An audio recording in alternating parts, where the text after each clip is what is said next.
Hello, everyone. So we're going to continue today multiplication and division instructions. So we're talking about integer arithmetic. Basic integer arithmetic operation is a shift operation, and we learned that, and we learned how to do multiplication and how to do division, fast division and fast multiplication using shifting to the left and shifting to the right. So hopefully now you understand the bit manipulation. Now we're going to go to the real multiplication instruction. Okay. So today we're going to try to cover multiplication, and then if we get the time, we're going to cover the division. Otherwise, if I feel like it's a little bit overwhelming, then maybe we're going to take a break, and then we're going to continue the division in the next class. All right. I know you already have taken quiz 4, and I hope that you guys have or had a very good experience. This is like the first attempt. I tried my best, and my TA was very supportive, and we tried everything we can to accommodate you guys. We understand things are not going the way we want them or you want them, but we really want to be together to get at least this semester out of our hand, and hopefully you guys are going to succeed in this class, okay? Because the situation right now is scary, and it is really getting scarier every day.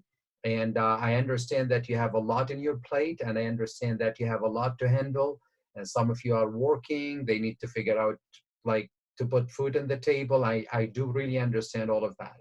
So I would try my best to assist, but I also would really be appreciative of your understanding that I'm trying my best. It's not the best situation. This is not how I like to do things, but it is the situation when we have force itself, and we have to do our best to get over it. Okay, it's not going to last forever, hopefully, but it's going to be a very hard time. It's not fun. Okay, but we will try our best to really have fun and try to pretend as if it's not there. All right. Okay, so back to business. All right, so if you have any questions, I will have my office hours at 4 p.m. today to 5:15. So please just go to iCollege to go to the collaboration and choose EBX, and then you'll find the office hours, and there just say join. And you're gonna talk to me either audio or video, and I can answer your concerns if you have any. Or if you have questions related to the material, please go ahead and try to come during the virtual office hours starting 4 to 5:15. Okay, so we're going to focus today on mul instructions and then imul instructions. So mul instructions, that's mainly for signed integer, because what we learned in this class is that we are dealing with signed. Okay, let me just see if I can get the pen from there. So we're going to get, we have been dealing with the signed integer,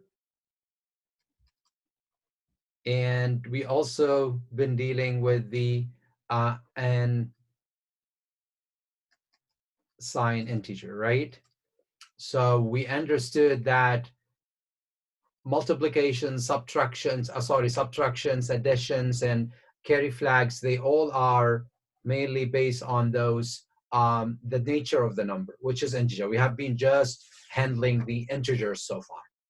Okay, so when I say mul right here, the mul instruction, we are mainly focusing on the unsigned integers, and the imul is going to focus on the signed integer. All right, so these are the two key ideas that we're going to discuss today, and the same applies for the division. Okay, so in the division side right here, we have division instruction that handles the unsigned, and we have the IDIV, which is going to handle the sign, and that's what we're going to cover in this class as well.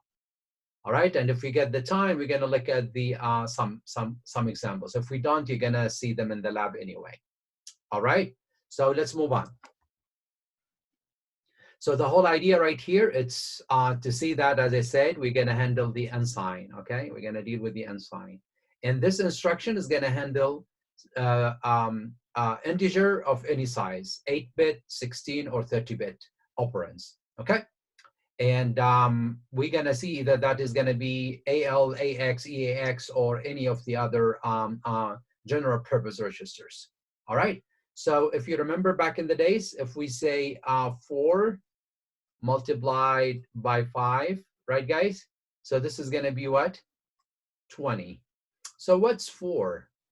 What's 5? What's 20? I'm not crazy. I know they are 4, 5, and 20. I'm asking in terms of terminology. I'm just getting you back to your basics. So 4 means what? 4 means multiplicand. 5 means the multiplier. And 20 means what? The result. And that's what we're going to see right here. Okay, let me see if I can erase this. Okay, so so this is the multiplicand, this is the multiplier, and this is the product. So if we were to design an instruction that's going to take care of this, then the instruction here is mul, right?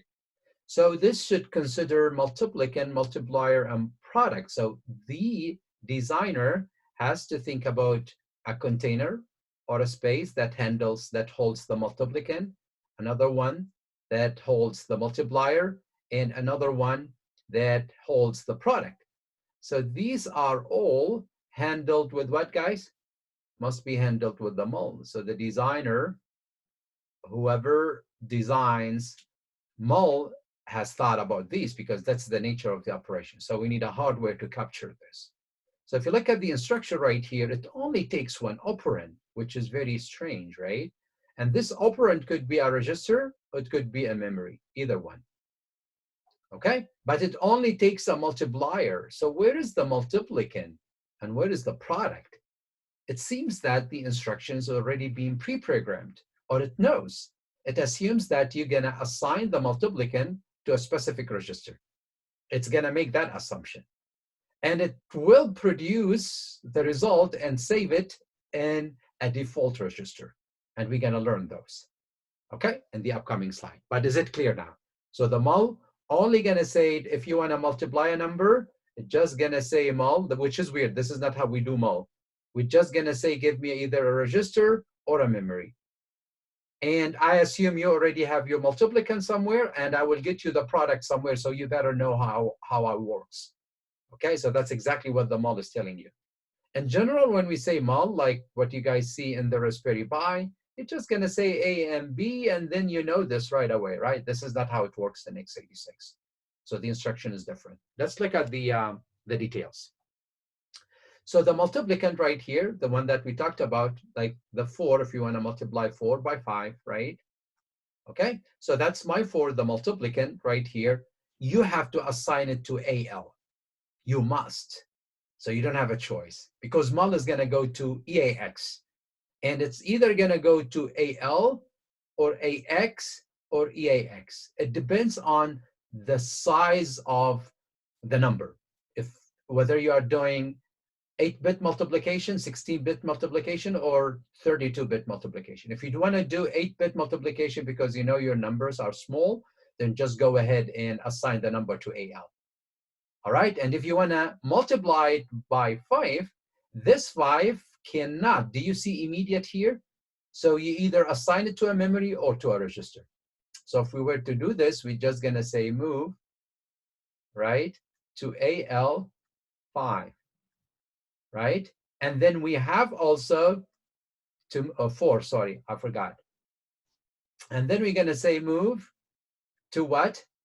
To BL, what? 5, because we don't have immediate. We cannot multiply with an immediate. And then now we're just going to say mul BL. So mul is going to, it already assumes your value is already assigned to AL. If you didn't, then it's going to go to the default value, whatever you have in AL. That's how it works. All right. So if you say, no, I don't care, I would say mul, and then I will say, 5, you're going to get an error because it's not going to accept an immediate, because here we only have a register or a memory. Okay, so let's say if we did this, let me see if I'm using a new technology. So I hope you guys, okay, so I want to see if I can erase this, but it seems not. So let me go to the annotation.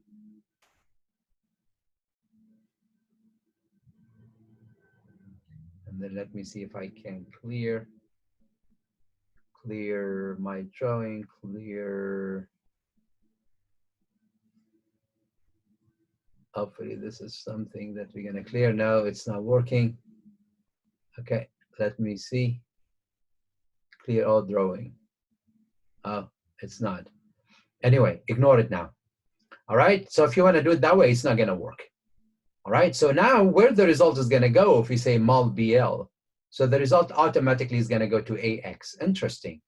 Why the result goes to AX?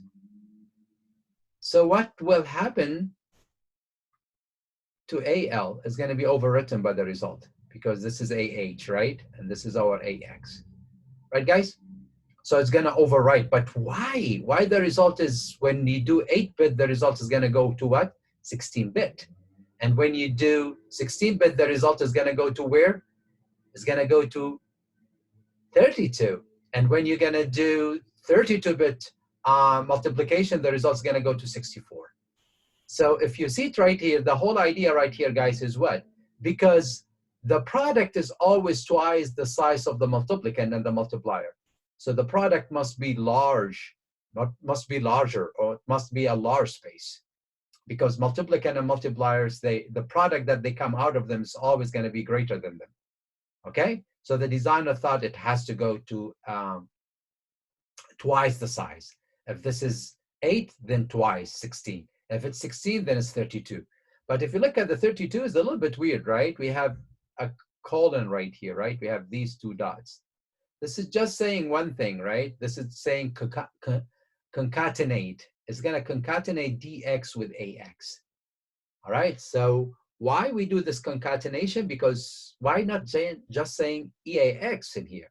Because that is a whole register, right? I will let you think about it, okay? And if it's the 32-bit in here, we concatenate EDX with EAX. You see what I'm talking about? Okay, so we are concatenating two 32-bits, so that way we're going to get the twice of the 32, which is 64-bit. And you notice it's DX and EDX, so these are specific registers. All right? So if you might think, why not just EAX? What do you think? Why the designer never thought about it? Because they're going to do EDX anyway for the 64-bit, right? So it seems that part of the design, if they want to do it for the 32-bit, they have to be consistent.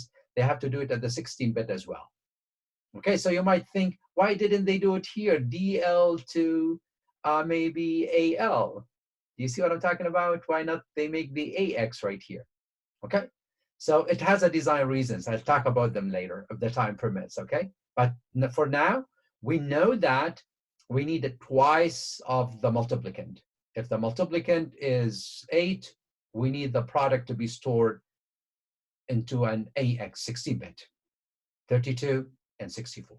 Who is going to take care of this? The mul. You don't need to do anything. You just need to go to this storage and you need to get the data from there. Okay. So let me see what I can do. Okay. So you go away. Okay.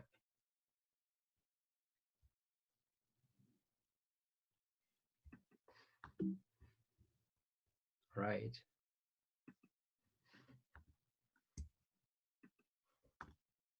So this is what I was talking about right here, which is mainly the colon, why we need the colon. And here we would never have any problem with the overflow because the product is always going to be always stored in twice the size of the product. Okay, and that's the idea of the colon, the concatenation. All right, this is for the oversize. So if you look at this example right here, guys, so we are multiplying 5, right, by 10. So remember, we cannot multiply right away with 10, right? So we have to assign 5 to AL, and that is right here. If you see it, that is my multiplicand. So we are doing what? Right here, we are doing 8-bit multiplication. Okay? So we move first 5 to AL and 10 to BL, and then we're going to say mul BL. So the result is going to be 50, right? So the result should go to where? AX. Because twice the result. The product need to be twice the result. So that's what you see right here, 50. Okay, so if you see it here, you have 5 and you have 10, and the result is going to be 50. Since we have twice the size, why do we have a problem with the carry flow? With the carry flag, I'm sorry. So the overflow will never happen. The carry flag Y has to be there. Carry flag just going to tell you whether you have a significant value in the extended register. The extended register in this situation is what? AH. Why is that important? Because maybe if you know that the value, the significant value is only in AL, just go and read it from AL. Why do you need to go and read the entire register? It's going to save you some time. That's kind of efficiency. Okay? So it's all about the significant digits. If you have a significant digits in here or value, then the carry flag is going to be 1. Why are we doing this? It's going to save us time from reading reading the entire 16 bits. Okay? Imagine if it's 32 or 64. It's going to save a lot of time. All right? So this is straightforward. This is another example, and here we are using the memory, right? So if we have 2,000 in a memory and 100 in a memory, and we need to multiply them, we know that this 100 right now is my multiplicand because we want to do the multiplication in this way, right? So if we want to do it in this way, we're going to move val1 to where? Val1 to AX. Okay, so we're going to move val1 to AX. Once we move val1 to AX, we can do the multiplication right away because val2 is a memory, so we don't need to move it to a register. It's not an immediate. And that's what you're going to see in here. So you're going to say mul val2. So the val2 is going to be multiplied by val1, and the result is going to go to AX. And do you see the carry flag now? So the carry flag is 1. Why? Because we have a significant value, because the result has to go to be stored where? On DX. Okay? So this is every time you has the extended register holding a value other than 0, the carry flag is going to be assigned to 1. All right, and this is exactly what the image is going to be. This is the DX, AX. We have a significant value, and that's why carry flag is 1. Okay, this is another example, but this is now 32-bit. If we want to multiply these two numbers, of course, this is going to be my multiplier. Then the multiplier cannot be used as an immediate, right? So we have to move the multiplier into a register. So that's what we did right here. If we did this, then we're just going to say mul, the multiplier. And where is the multiplicand? We already assigned it to EAX. This is what we want to do all the time. The carry flag right here is going to be 0 because the EDX register has insignificant value, right? Sorry about the noise, guys. Okay, it's beyond my control.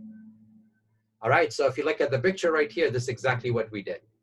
This is like the multiplicand, the multiplier, and the whole thing right here is the result, and the carry flag is 0 because we don't have a significant value in EDX. Okay, this is another example. I'll let you play with this, but the idea right here, the carry flag is 1. So when we say the carry flag, we are not overflowing because the result is always going to be stored in a container that's twice, the product's always stored in a place that's twice the size of the multiplier, the multiplicand, right? So we don't have an overflow. This is just going to tell you whether you should go and read DX or you just, the result is already on AX. Okay, these are more examples for you to play with. Look at this example. This is the factorial example. All right, so we're trying to do factorial of 5, right? So we're going to say 5 by 4 by 3 by 2 by 1, and then we're going to get the result, right? So if we want to do this factorial, then we need a loop, right? So we assign 5 to a loop, right? Because that's the ECX, if you remember the loop instruction. But instead of ECX, we're only just using the CX. And do you see here, that is my multiplicand. So my multiplicand is 1. I'm assigning it to what? AX, because I want to do multiplication here. All right, guys? So if that is the case, then we're going to say what? Mul CX. What is in CX? 5. So mul is going to multiply 5 by what? It's going to multiply 5 by what? By AX, because automatically it's going to consider the multiplicand to be on stored on AX or in AX. Okay, so it's going to multiply 5 by 1 is going to be 5, and then we're going to go to the loop. The loop is going to subtract 1 from 5, right? Because that's how the loop works, right? The loop instruction. So we're going to have what? A 4. Is that a 0? No. Then we're going to go back. So we already have a 5 in CX, so the mul is going to take 5, and AX now already has what? Has a 5, because we multiplied 5 by 1 the first place, and by that we already updated it AX. So now we're going to say 4, and AX already has a 5, it's going to be 20. So we're going to subtract 4 from 1, so it's going to be 3, right? So we already have a 20 on AX, so it's going to be 3 by 20, 60. So it's going to go on until we get to the 0, right? That's when you're going to exit the loop. So the whole idea here, you need to know the mul instruction, how the mul instruction worked. So it's just going to assume you have a value in AX, and it's going to multiply whatever you have in CX with AX every time. The first time it was 1 AX, and then we multiplied by 5. It updated AX. The mul updated AX, and now AX is 5. The second time is going to be 4 by 5, 20. So it's going to update it by 20, and so on and so forth. Kind of clear? Okay. So that's the multiplication.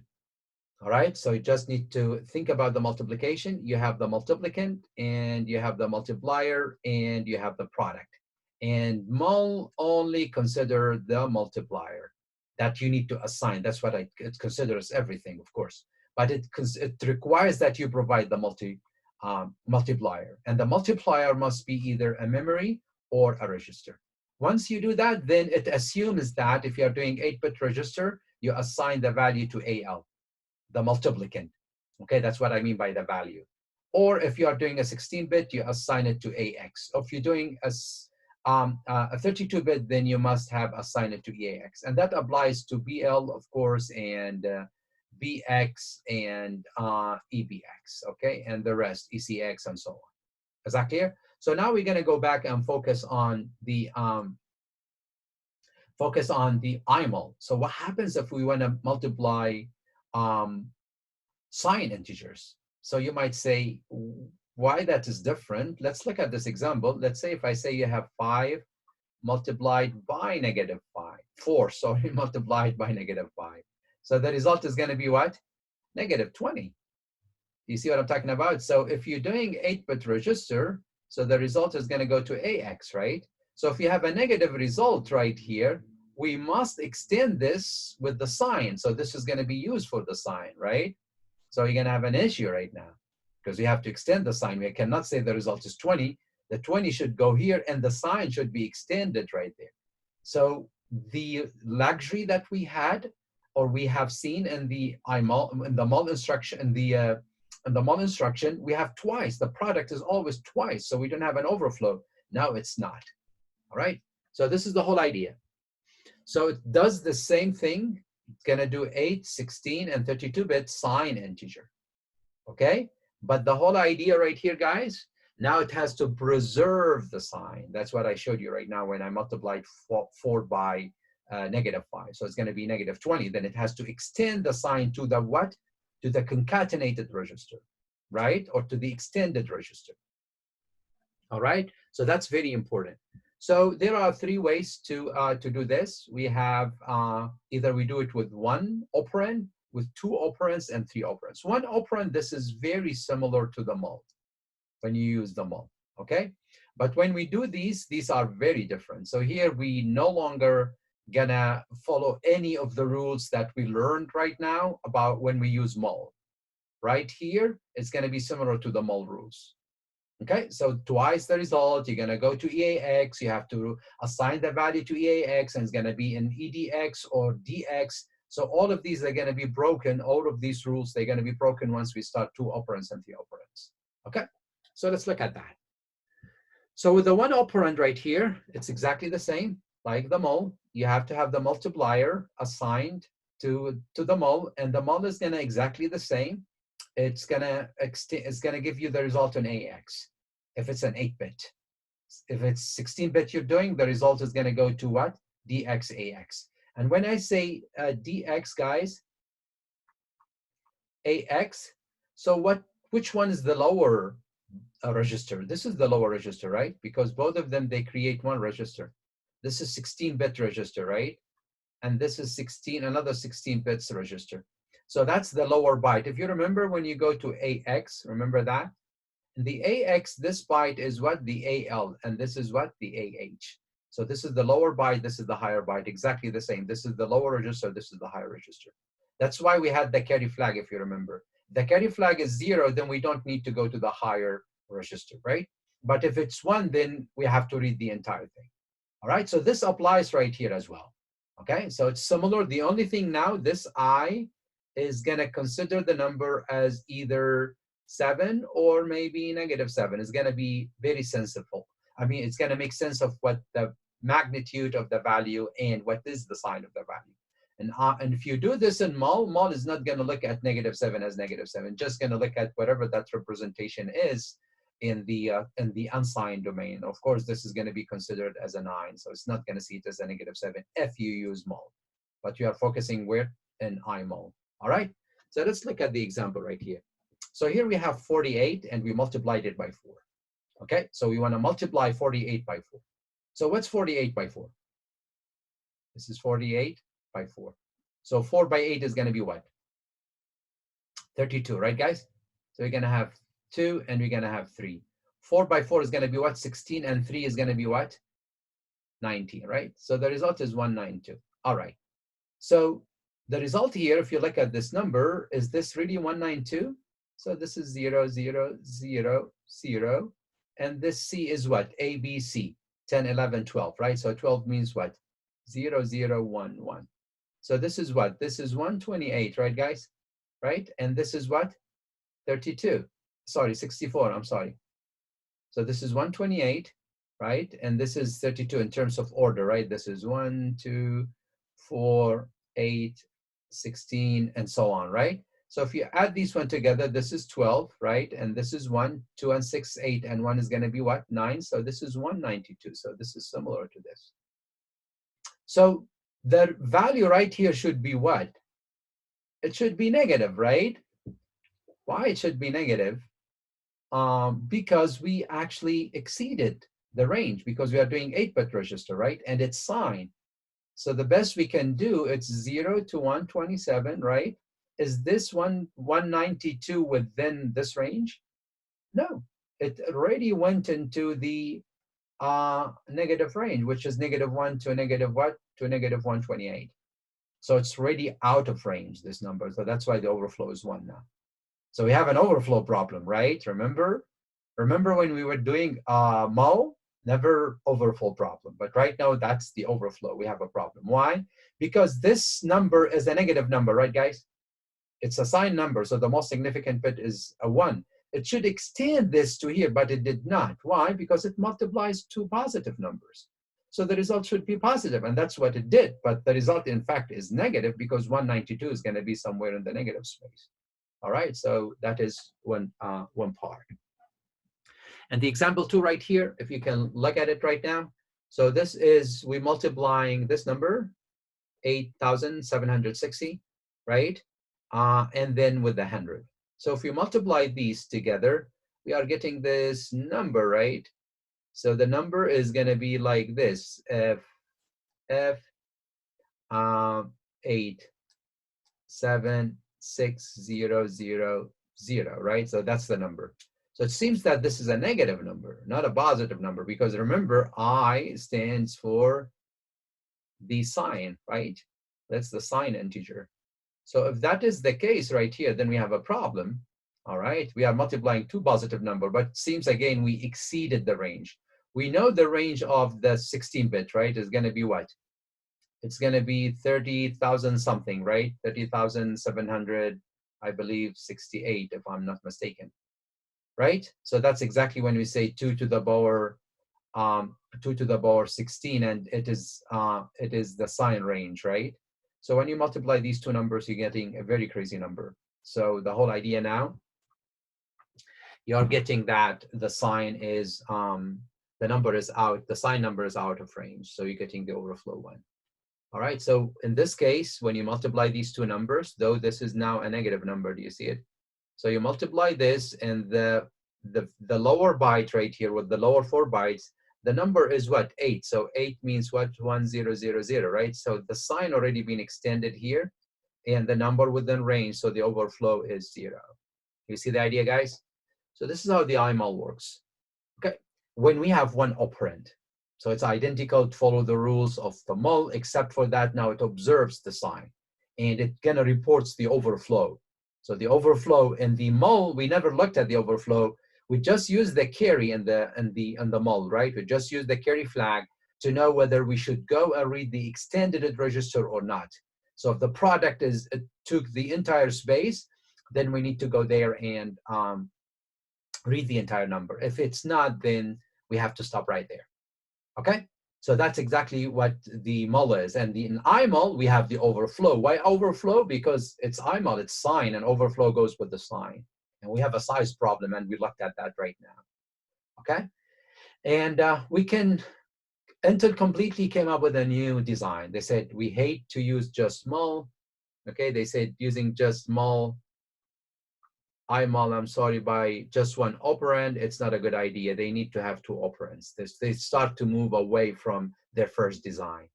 Okay, so this is exactly what they did. So in the one operand right here, now they say imul, and you give a register or a memory. So this is going to be your product. So this is both actually your multiplicand, and it's going to be the product. So if you put a 5 or 20 right here, that's your multiplicand. When you multiply it with the multiplier, the imul is going to update the multiplicand. It's gone and no nothing but what? The product. Okay? So the first operand must be a register. So it's not a choice. Okay? Here it must be a register now with the imul two operands. This is something that you need to know. The second, it could be either way. All right? So this is very important. And one thing that you need to keep in mind in here that that this applies for the 32-bit as well. So if you want to multiply 32-bit, that's fine as well. All right. So this is very important to observe. So this is the two operand, and since we are doing two operand, now nothing applies. So there could be, you don't need to provide the multiplicand to the EAX. You can assign it to EBX, or you can assign it to ECX, or you can assign it to EDX. You don't have, you can use the AX if you want, but you don't have to. It just could be a register, okay? And if you do that multiplication right now, then you have to think about the truncation. Truncation means what? If the result is beyond what the destination can take, because this destination is no longer two registers, like in imul one operand or in mul one operand, when you have EAX and concatenated with what? EDX. That's no longer the case. You have 64-bit. No, you only have 32 or 16. Deal with it. So if the number is really large, truncate it and raise the flag, the overflow or the carry. Okay, so we have to verify the overflow every time we use the two operands, because we don't know, maybe the result is going to be something that is being truncated because it's out of range. Okay, so if you look at this example right here, we have two variables, right? Word 1 and word 2, word 1 and word 1, which is the word and a word. And if we want to use the multiplication of a word, so we're just going to move -16 to AX. You can move it to BX as well. And we're going to move 2 to BX, right? And then we're going to say imul BX with AX. All right, so this is like traditional way of doing a multiplication, imul, either using imul with one operand or imul with two operands, right? But here you notice with the one operand, you only have BX. Now we have what?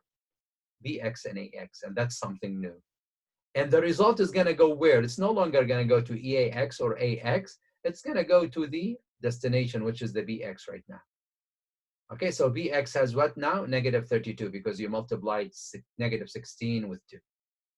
So if you do that one right here, then now we're going to imul BX with an immediate, and this is something we use not to do, right? We cannot use immediates in mul instruction or imul with one operand. The immediate has to go or has to be assigned to a register, but here we can do it. Since BX already has -32, if you multiply it by 2, you're going to get 64. So the bottom line is the result does not have to go to EAX automatically, because mul just going to consider whatever you provide in here to be 16-bit or 32-bit register and whatever the value in there. And the multiplier could be a register like what we did in here, or it could be an immediate right away, or it could be a memory. So we can multiply BX with a memory right away. So either way. And this applies for the 32-bit multiplication. You see the same thing. The only thing is the size. Okay? The only difference is the size. Do you see the picture, guys, now? So this is the two operand. Okay? So now we know the one operand, which is similar to the mul. This is the two operands, and you are free, but you have to look for the carry, for the overflow flag every time we do the multiplication, because the result could be something like really large and you're not aware of it. Okay? So this is another example you can play with. So the whole idea here, you have the overflows being raised. Why? Because AX has -32. If you multiply this -32 with 2, is going to give you -64,000, and that's out of the range of a 15-bit, 2 to the power 15. I mean 16-bit, but of course 1 bit is for the sign. So 2 to the power 15 is going to give you a number that is really within the range of 32,000, -32,000. But the result is 64, then this is going to be an overflow. So that's when the truncation is going to take place. So the number is going to be truncated. Do you see what I'm talking about right here? So 2 to the power 15 is going to give you 32, right? But your result right here is going to be -64,000, and that's out of range. All right, that's why you see the overflow. So we have to look for the overflow every time. This is a new instruction by x86, which is what? 3 registers right now. So you have multiplicand, multiplier, and a product. So this is like similar. This is very advanced. So this is your product. This is your multiplicand and multiplier. So you multiply this with this. The IMUL is going to multiply this with this, and the result is going to go back to where? It's going to go back to the product. All right? Is that kind of clear? Okay. So the same applies for the 32-bit. So this is product, multiplier, and multiplicand. Okay, guys? All right. So this is, we have to look for the overflow, as we said. Okay, so that's very important. Let's look at this example right here. So now we have word, which is a value right here, right, guys? And which is assigned to this word one, the variable name. So this variable name is going to be my multiplicand, right, guys? That is my multiplicand, the second operand, right? And then now we're going to have what? We're going to have -16, and that is going to be my immediate. So now we can have the immediate right away. So you can say the immediate, which is the multiplier by the multiplicand, and the result is going to go to where? It's going to go to bx. You see what I'm talking about? Is it kind of clear? Okay. So this is just like for a 16-bit multiplication, but now we have a very complex instruction. We can do it here as well. You can do it with the 32-bit. You have your multiplicand and you have your multiplier, and then the mul is going to multiply them, and then it's going to provide the result back to the product register. Okay, so this number is really very large number, right? If you want to do it here, so this is going to be a signed overflow. So the overflow is going to be raised because the result is out of range. So if you do this in Visual Studio during the lab, please just try to watch for that. So just try to do crazy numbers, especially for 8-bit, because that's easy to think about numbers in there. And you know that they're going to go beyond the range, especially for the sign, and see whether that's the case or not. Okay, guys. So we're going to look at like very simple examples right here for the unsigned, and then we're going to look at another example for the sign, and then we're going to see where to go from there. So here, this is something similar to what you're going to do in the lab. So this is very important for you to understand. It's going to help you very much doing the lab. So we have variable 1 and we have variable 2. We add them together, and then the result is going to be multiplied by what? By var 3. So we're going to assume that the numbers are unsigned. So no brainer. This is mul, and the mul is going to only take the multiplier, and we have to assign the multiplicand, okay, to 8-bit, 16, or 32-bit. It depends on what type of multiplication we're doing. So if I don't decide it, which size you should do, you could go with whatever you want. Just make the assumption in your mind. Okay, and then the product is going to be automatically produced because we are doing the unsigned multiplication. And then we have to provide the multiplier, and the multiplier cannot be an immediate. If it's an immediate, we have to move it into a register first, or a memory. Okay, so this is what we're going to do first. We're going to move var1 to EAX. Do you know why, guys, we did that? Because we cannot add memory to memory, right? This is something that we cannot do. So we moved this first to EAX, and then we added var2 to EAX. So now we have the result right here. So that's going to be my what? My multiplicand, right? Okay. And then why I added it to EAX? Because I know I need to use EAX, because when we do unsigned, the mul assumes the result to be EAX. So that's why I assign it to EAX. And now here I'm assuming 32-bit multiplication. So the result should go where? The result should go right here, right, to the concatenation 64-bit register. You with me, guys? Okay. So if we do that one, we add, so now we have the register EAX has the result. Then the only thing that we need to do now, we just need to multiply with var3. Since this is not an immediate, we can multiply by that right away. Correct, guys? So that's what we did. We say mul var3. So mul is going to assume the result already on EAX. And here we said what? Jump if it's carry. So if the product is really too large, then the result has to go here, right, guys? It has to go to EDX. So why do I have to go and read EDX if the result is insignificant, right? So if it's insignificant, then it's going to be stored good enough to be stored in EAX, right? So that's why we said if it's too big, then check the carry and then go and try to handle how to put these one together. Maybe you're going to create a memory of 64-bit. Okay? So if that is not the case, then we're going to move to the next instruction, and then we're going to move the result EAX, which is the product is going to be already in EAX because we know it's not too big. So that's why we are not going to move the EDX, right? We're just going to move the value in EAX where? To the var4. Okay, so the product is going to be saved there. And with that, we're done, right? This is another example. So you have a negative value that you need to multiply first, and then after that, that you need to add. And in this situation, we're going to do what? We're going to do sign. All right, I want you to focus on the imul for one operand, though I want you to be aware of the 2 and 3 operands, but it's good to know for now, at least the one operand. Okay, so let's look at this part right here. So the first thing, we're just gonna move the var1 to EAX, and because we know imul for one operand is gonna assume EAX as well, right? It's not like the 2 operands and 3 operands instructions. So if that's the case, we're just going to move it to EAX just to save ourselves time. You can move it to EBX if you want, and then we're going to negate it. So that way we have the precedence, right? Because like unary operation has a precedence order or higher precedence order over the multiplication and the parentheses. So we have to do that part first. Okay, so that's very important.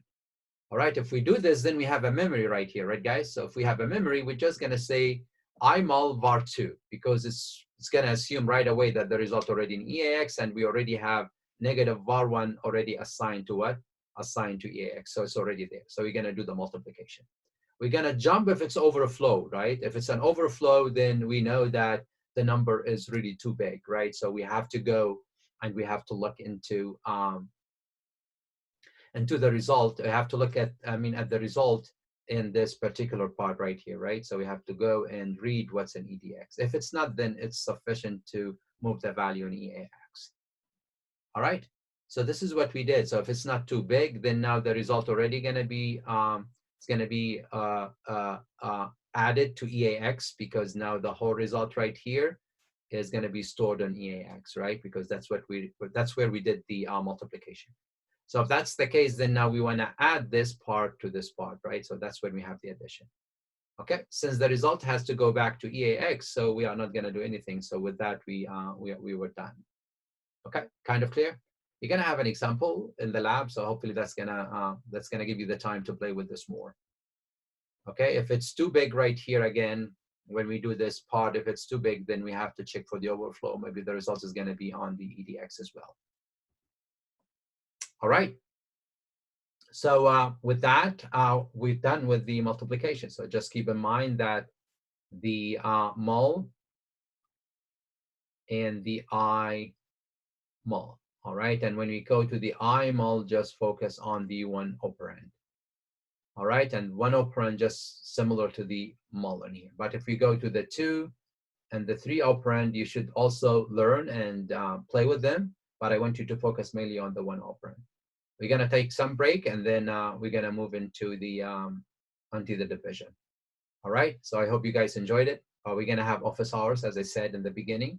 We're gonna have an office hours 4 to 5:15, just in case if you have any questions. All right. I will upload those slides to iCollege just in a few minutes. All right. Thank you, guys. See you later.